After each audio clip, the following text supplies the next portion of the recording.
Hi అండి, అందరూ ఎలా ఉన్నారు? నేను చాలా బాగున్నా. మీరు కూడా బాగుండాలని కోరుకుంటున్నా. ఎంతో టేస్టీ అయిన పుంటుకూర పచ్చడి తయారీ విధానం చూపిస్తారండి. ముందుగా అయితే ఫ్రెష్గా పుంటుకూర అయితే తీసుకొని వాటర్లో వేసి ఒక 2-3 టైమ్స్ మంచిగా మట్టి అంతా పోయే వరకు మంచిగా అయితే వాష్ అయితే చేసుకోవాలన్నమాట. వాష్ చేసుకున్న పుంటుకూరని ఒక గిన్నెలో అయితే మంచిగా తీసి పక్కనైతే పెట్టుకోవాలి. తర్వాత పచ్చిమిర్చి తీసుకోవాలన్నమాట. ఫ్రెష్గా అంటే పండువి ఉంటే పండువి తీసుకున్నాను నేను. కొంచెం ఇట్లా తీసుకుంటే చాలా బాగా వస్తుంది టేస్ట్. నేనైతే కొన్ని పాతవి కూడా ఉండే కలుపుకున్నాను అనమాట. ఇవన్నిటిని కలిపి మంచిగా తుంచి పక్కనైతే పెట్టుకోవాలన్నమాట. దీనికి తగ్గట్టు టమాటో ఇంకా పచ్చిమిర్చి, ఇంకా ఆనియన్స్, ఇంకా ఎల్లిపాయలు, కొద్దిగా చింతపండు అయితే తీసుకున్నా. ఇప్పుడు ఒక గిన్నె పెట్టుకొని దాంట్లో అయితే పచ్చిమిర్చి వేసుకొని వాటర్ పోయేంత వరకు మంచిగా ఫ్రై అయితే చేసుకోవాలి. వాటర్ ఫ్రై అయిన తర్వాత కొద్దిగా ఆయిల్ అయితే వేసుకోవాలి. ఆయిల్లో కొంచెం బాగా మగ్గే వరకు మగ్గించుకోవాలన్నమాట. మగ్గిన తర్వాత ఒక 5 మినిట్స్ మూత పెట్టి పక్కనైతే పెట్టాలి. ఇవి మగ్గినాయి అన్న తర్వాత పుంటుకూర వేసుకొని ఒక 5 నిమిషాలు అట్లే మూత పెట్టి పెడితే అంత వాటర్కి లోపలైతే ఇంకుతుంది అన్నమాట పుంటుకూర మొత్తం.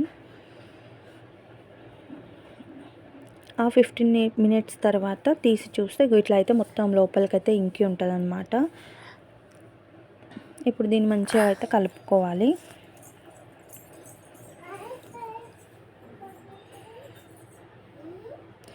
ఎంత మంచిగా మగ్గే వరకు మగ్గించుకోవాలి. మగ్గిన తర్వాత దీంట్లో అయితే ఒక్కొక్కటి వేయాలన్నమాట. ఇప్పుడు మనం ఫస్ట్ కొద్దిగా అయితే చింతపండు అయితే వేద్దాము. కొద్దిగా వేయాలి, ఎందుకంటే ఆల్రెడీ పుంటుకూర పుల్లగానే ఉంటుంది కాబట్టి కొద్దిగా చింతపండు, కొన్ని ఎల్లిపాయలు, ఇంకా ఆనియన్, ఇంకా టమాటో అయితే వేసుకోవాలి. ఇవన్నీ మంచిగా కలిసే విధంగా మంచిగా కలుపుకోవాలి. లేదు మీకు ఇట్లా నచ్చదంటే మీరు ముందుగానే టమాటా, ఆనియన్స్ వేసుకొని మంచిగా ఫ్రై అయితే చేసుకొని తర్వాత పుంటుకూర వేసుకోవచ్చు. తర్వాత కొద్దిగా సాల్ట్, ఇంకా పసుపు వేసుకోవాలి. ఇవి కూడా బాగా మగ్గే వరకు ఒక 15 మినిట్స్ అట్లే మంచిగా మగ్గించుకొని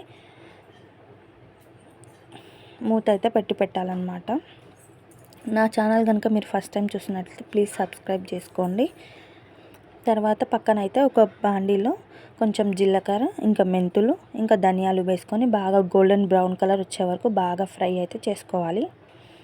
ఇవి గోల్డెన్ బ్రౌన్ కలర్ వచ్చిన తర్వాత దీన్ని అయితే బాగా దంచి పక్కన పెట్టుకోవాలి. ఇదంతా మగ్గిన తర్వాత ఆ పొడి దాంట్లో వేసుకోవాలన్నమాట.